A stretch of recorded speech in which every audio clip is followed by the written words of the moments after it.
ఇక ప్రక్షాళనకు వేలాయాయి 2 వారాల్లో రాష్ట్ర మంత్రివర్గ పునర్వ్యవస్థీకరణ.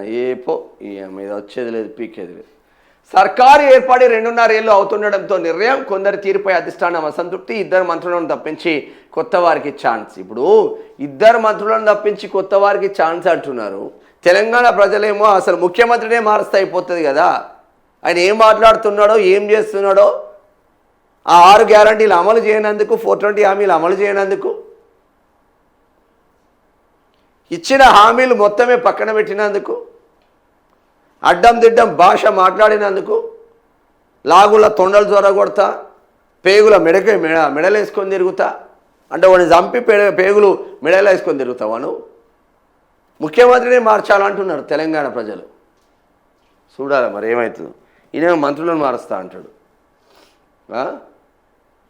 2 మంత్రులను తప్పించి కొత్త వారికి ఛాన్స్ అంట. అవకాశం ఉన్న మేరకు మరొకరికి పదవి. జూన్ 2 నాటికల్లా 3 కొత్త మంత్రులు. కీలక శాఖల్లో మార్పులు ఖాయం. వివిధ కోటాల కింద క్యాబినెట్ బెర్త్ కోసం ఎమ్మెల్యేలు ఎమ్మెల్సీల ప్రయత్నాలు. కోమటిరెడ్డి సోదరులో ఎవరో ఒకరికే ఛాన్స్. కేరళ తమిళనాడులో కొత్త ప్రభుత్వాలు ఏర్పడ్డాక తెలంగాణపై కాంగ్రెస్ అధిష్టానం దృష్టి. టీపీసీసీ కార్యనిర్వాహక అధ్యక్షులపైన కూడా నిర్ణయం ఉండబోతుందంట. ఎన్ని రోజులు చెప్తారా ఇది? ఇక కోమటిరెడ్డి సోదరుల్లో ఎవరికో ఒకరికి ఛాన్స్ అంటే మరి కోమటిరెడ్డి వెంకటరెడ్డిని పక్కన తప్పించి కోమటిరెడ్డి రాజగోపాల్ రెడ్డికి ఇస్తారా? ఎస్సీ ఎస్టీ బీసీలు ఎవడు పైకి వస్తాడు కాంగ్రెస్లో మేజర్గా. ఆ పదవి ఇచ్చినా కూడా చిన్న చితక పదవే. వాడు ఎస్సీ అయితే ఎస్సీ సామాజిక వర్గం, బీసీ అయితే బీసీ సామాజిక వర్గం. ఈయన మాత్రం అన్ని సామాజిక వర్గాలు ఈయన పెత్తనే ఉండాలి. ఎటుపోతుందో అర్థం కాని పరిస్థితిలో ఉందని చెప్పుకోవచ్చు. రాష్ట్రంలో మంత్రివర్గ ప్రక్షాళనకు రంగం సిద్ధమవుతుంది. ప్రభుత్వం ఏర్పాటై 2.5 ఏళ్లు పూర్తవుతుండడంతో పలువురు మంత్రుల పనితీరుపై అసంతృప్తి, హామీ పొందిన వారికి అవకాశం కల్పించడం లక్ష్యంగా మంత్రివర్గ వ్యవస్థీకరణకు ఏర్పాట్లు జరుగుతున్నట్లు తెలిసింది. ముఖ్యంగా 2 మంత్రులకు ఉద్వాసన పలికి కొత్త వారికి అవకాశం ఇస్తారని, నిబంధనల మేరకు అవకాశం ఉన్న మరో మంత్రి పదవిని భర్తీ చేస్తారని విశ్వసనీయ వర్గాలు చెబుతున్నాయి. 2 వారాల్లో ఈ వ్యవహారం కొలిక్కి రావచ్చని, జూన్ 2న రాష్ట్ర అవతరణ దినోత్సవం నాటికి 3 కొత్త మంత్రులు కొలువుదీరే అవకాశం ఉందని పేర్కొన్నారు.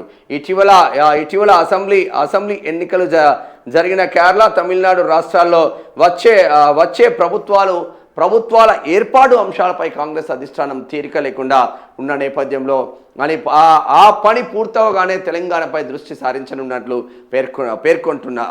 పేర్కొంటున్నాయి. చాలా కాలం నుంచి పెండింగ్లో ఉన్న టీపీసీసీ కార్యనిర్వాహక అధ్యక్షులు, ఇతర కమిటీల నియామకాలపై అధిష్టానం నిర్ణయం తీసుకునే అవకాశం ఉందని చెబుతున్నారు. ఆ రాష్ట్రాల ప్రభుత్వాలు కొలువు తీరాక ఇటీవల జరిగిన 5 రాష్ట్రాల అసెంబ్లీ ఎన్నికల్లో కేరళ, తమిళనాడుపై కాంగ్రెస్ ఆశలు పెట్టుకుంది. కేరళలో యూడీఎఫ్, తమిళనాడులో డీఎంకే కూటములు విజయం సాధించవచ్చని ఎగ్జిట్ పోల్స్ పేర్కొన్నాయి. మే 4న ఎన్నికల ఫలితాలు వెలువడనున్నాయి. ఆ రాష్ట్రాల వ్యవహారం మే 10 కల్లా పూర్తవుతుందని, ఆ తర్వాత ఎప్పుడైనా మంత్రివర్గ పునర్వ్యవస్థీకరణ ఉండవచ్చని పార్టీ వర్గాలు చెబుతున్నాయి.